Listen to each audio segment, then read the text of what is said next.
रानी जिसने अंग्रेज़ों से लोहा लिया, जिसकी लगाई क्रांति की आग ने भारत में आज़ादी की लड़ाई की पहल शुरू करी, जिसने अपने राज्य की रक्षा के लिए बेटा गोद लिया, जिसकी शादी के थोड़े समय बाद ही पति की मृत्यु हो गई, जो अंग्रेज़ों के खिलाफ मैदान जंग में उतर गई।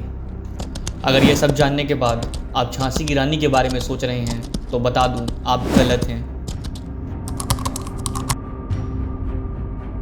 रानी चेन्नम्मा का जन्म कर्नाटक के बेलगाम में 23 अक्टूबर 1778 को हुआ। रानी चेन्नम्मा को बचपन से ही तलवारबाजी और घोड़सवारी का काफ़ी शौक था और राज परिवार में जन्म लेने के कारण उन्हें अपने इन शौकों को पूरा करने का मौका भी मिला, जिसके बाद उन्होंने इन कलाओं को इतनी शिद्दत से सीखा कि युवा होते होते वे युद्ध कौशल में निपुण हो गईं और साथ ही प्रसिद्ध भी। रानी चेन्नम्मा के युद्ध कला में अच्छा होने के कारण उनकी शादी कर्नाटक के कित्तूर राज्य के देसाई परिवार के राजा मल्लासर्ज से हुई। पर शादी के कुछ ही सालों बाद रानी के पति राजा मल्लासर्ज की रहस्यमय ढंग से मौत हो गई और कुछ समय बाद ही रानी चेन्नम्मा के पुत्र का भी देहांत हो गया। अगर आज किसी महिला पर ऐसा दुख का पहाड़ टूटे तो शायद ये मुमकिन है कि वो औरत कुछ समय के लिए अपने सोचने समझने की शक्ति को खो दे। पर ऐसी स्थिति में भी उनकी नज़र उस गद्दी पर जा रही थी जो खाली पड़ी थी, जिसे राज्य की भलाई के लिए भरना बेहद आवश्यक था। इसीलिए राज्य की भलाई के लिए रानी चेन्नम्मा ने एक बच्चा गोद ले लिया। रानी चेन्नम्मा ने राज्य की भलाई के लिए बच्चा तो गोद ले लिया, मगर अंग्रेज़ों ने गोद निषेध नीति की घोषणा कर दी। गोद निषेध नीति, जिसके अनुसार भारत के जिन राजवंशों में गद्दी पर बैठने के लिए कोई वारिस नहीं होगा, उसे ईस्ट इंडिया कंपनी के द्वारा कंट्रोल में ले लिया जाएगा और अपने हिसाब से चलाया जाएगा। असल में तो ये राजवंशों को हड़पने के लिए सिर्फ एक साजिश थी और इसीलिए रानी चेन्नम्मा ने जब कित्तूर की गद्दी पर अपने गोद लिए बेटे को बैठाया तो ये अंग्रेज़ों को नागवार गुजरा।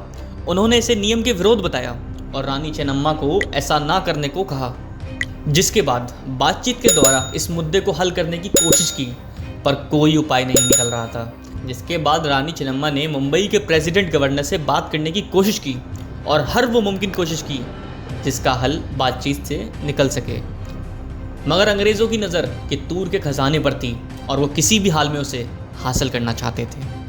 और यहाँ से शुरू होती है रानी चेन्नम्मा और अंग्रेज़ों के बीच महासंग्राम की कहानी, जिसका अंत शायद रानी चेन्नम्मा को पहले से ही पता था। जब यह तय हो गया कि अंग्रेज़ नहीं मानने वाले, तो रानी चेन्नम्मा ने संघर्ष करने का फैसला लिया।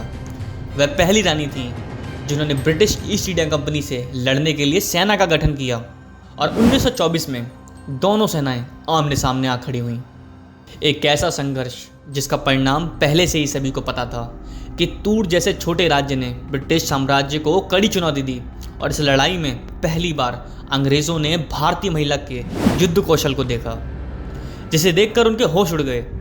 रानी चेन्नम्मा ने इतनी कड़ी चुनौती दी कि अंग्रेज़ों को युद्ध में रहने के लिए 20,000 सैनिकों और 400 बंदूक सैनिकों का सहारा लेना पड़ा और अंग्रेज़ों की सेना का इतना नुकसान किया जिससे उभरने के लिए उन्हें काफ़ी समय लग गया।